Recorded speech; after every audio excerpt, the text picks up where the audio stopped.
For Kalen DeBoer. It's a huge weekend for Kalen DeBoer, his first junior day. And that's big time when you're talking about some of the talent coming from coast to coast. And they're in Tuscaloosa right now as we speak. While he's recruiting them, he's also got his fingers crossed that maybe he's able to keep his offensive coordinator, Ryan Grubb, away from the Seattle Seahawks in the NFL. We're going to talk about all that right here on the Bama Tailgate YouTube channel. Thanks for hanging out with us. Roll Tide. Let's get this started.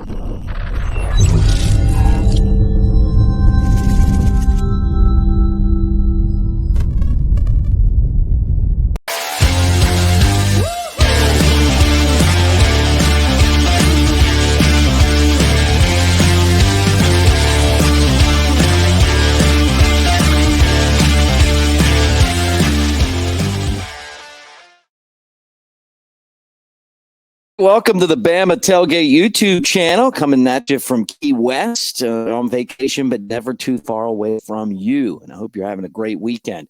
For Kalen DeBoer, it's a really interesting weekend, to say the least. I mean, you're talking about a guy who's hoping to be able to keep his offensive coordinator, Ryan Grubb, from going to the NFL. We're still waiting on news to break on what's going to happen there. Rumors were he was going to get an interview for the job. The Seahawks just hired, they went from the oldest coach in the NFL, Pete Carroll, to the youngest coach in the NFL, from the Reds, the defensive coordinator, McDonald. So we'll see what happens there.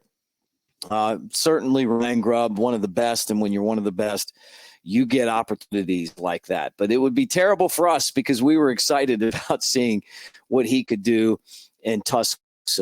So talking about Tuscaloosa, it is junior day, and it is the first junior day for Kalen DeBoer. It's going to be interesting to see how it works out. I don't know that we'll have, a bunch of commitment. Sometimes you do.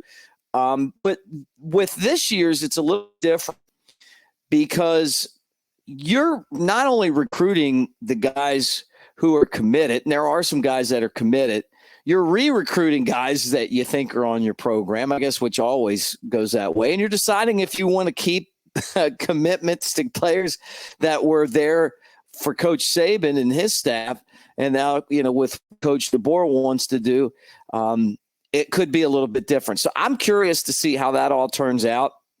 But I will tell you one thing is that the national appeal has continued, even without Coach Nick Saban, right?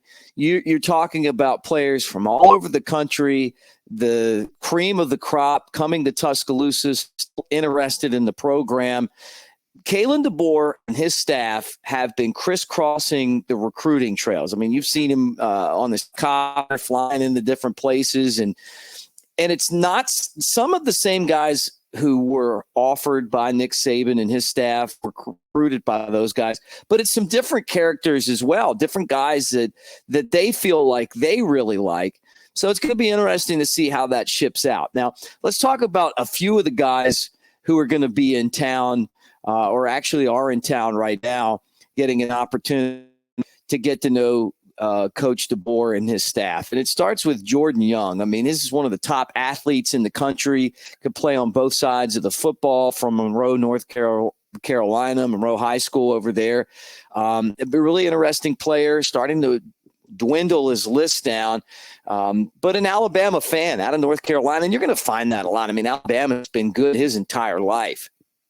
So getting to Tuscaloosa, getting to put the uniform on, they always get to do all the fun photo shoots and get that experience. Plus, get a feel for what Coach DeBoer is all about. And the thing that we're seeing and we're hearing with Coach DeBoer is that he's making a lot of really good personal connections with players and their families. And that's something that Nick Saban did extremely well. I mean, no one could recruit better than Nick Saban. I mean, we knew that.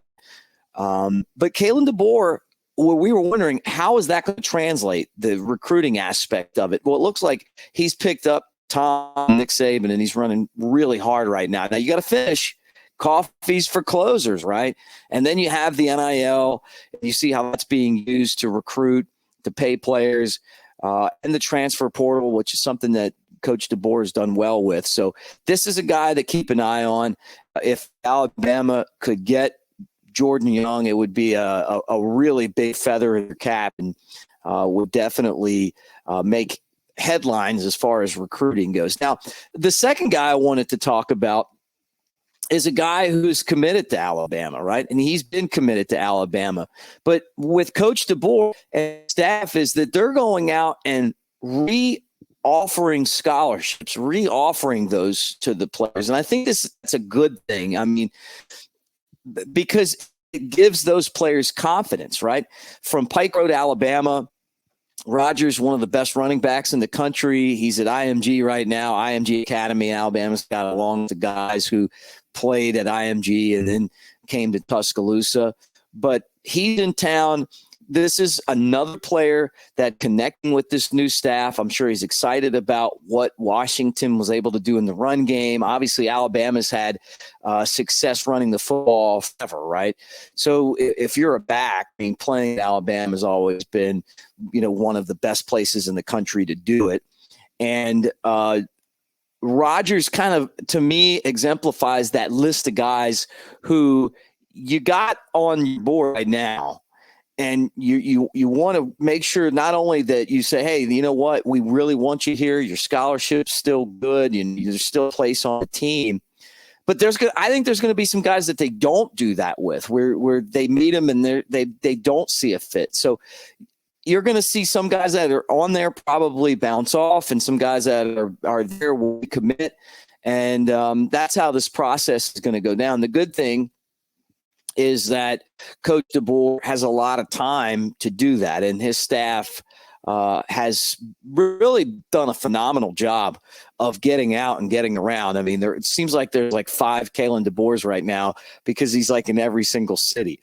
I talked about the national appeal of this Alabama program, and you gotta love the California connections. I mean, you think about guys like Bryce Young, who came from California, and it just seems like Najee Harris. I mean, there's a lot of really good players out on the West Coast, and when Alabama wasn't winning championships, they weren't going to places like California and pulling out some of the best players, right?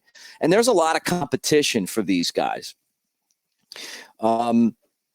Mater Dei is one of the best high schools in the country for football out in California. Alabama has that long track record of getting players from there. They've 2 guys in town this weekend from out there, Marcus Harris, a wide receiver, and Abdul Sanders, a linebacker, Joseph Sherma from Folsom, California, Folsom Prison Blues by Johnny Cash, an O-lineman. He's in town as well. So I love the fact that Kalen DeBoer has that West Coast tie where he's going to still be able to go out there and follow suit the way that Nick Saban did, where you're getting the best players from California. You're going into Texas and you're getting this player. You're doing it at Florida, but you're also manning guys in the state as well. And I feel like the Ryan Williams commitment so big for Alabama just because of the fact that he's the best player to come out of Alabama in years, right? And think of all the great players that have come from Alabama, but him being at the top of the list. And then, on top of that, having Ryan Williams gives you the ability to go out there and have him help you recruit. Guys that he knows from the state of Alabama, EJ Crowell, guy that you want to have. And then you got Ryan Williams, hey, come play with us, so that is something that when Auburn started beating Alabama, they started getting all the in-state talent, right? And I know some of you guys probably don't remember because we're on the other end of it right now. We're fearing the thumb, but they were the ones doing that to us years ago. And I felt like it started because Alabama wasn't getting Cadillac Williams type guys who grew up Alabama fans, and they just weren't getting them. They weren't winning the in-state recruiting battles. A lot of that had to do with the NCAA, but it's here and there. You got to in-state guys, but you also want to go out and get those blue chip players as well. So we'll keep an eye on that, but it's a big weekend. And honestly, all we're hearing is just how good Kalen DeBoer and his staff have done in recruiting, how focused they've been with it, and the success that's coming from it, and kind of reshuffling the deck a little bit, but at the same time, maintaining national appeal. And there'll be a lot more that comes out of this weekend for weeks to come, because this is the first time that some of these kids are actually getting an upfront look at Kalen DeBoer, but he's winning people over, and I think that's really exciting news for Alabama fans. Let me remind you guys that the show's brought to you by Pearl River Resort over in Choctaw, Mississippi. One of you guys said, hey, you're in Key West and you're telling us to go to Mississippi. Well, look, if you can't get to Key West, go over to Philadelphia and the Golden Moon Casino. You got the sports book in there. You got table games. You got Dancing Rabbit Golf Course. The spa. It's only an hour and a half drive. Look, I got to drive, to get back to Fairhope's going to be like a 12 or 15-hour drive. I don't know how long it's, but it's going to be a long drive. You don't have to do that. You just go straight over there from Tuscaloosa, hour and a half, 2 hours, if you're in Alabama. If you're not, hey, I appreciate all you guys in the comment section, being a part of the channel, and be back at the home studio. Also, Elephant in the Room should be back, and get with Jake Coker a couple times next week. So it'll be fun to be back home again, although it's tough to leave the trees out here and this great weather. So thanks for hanging out with us again. Get in that comment section, thumbs up, that means Roll Tide, and I will talk to you guys again tomorrow.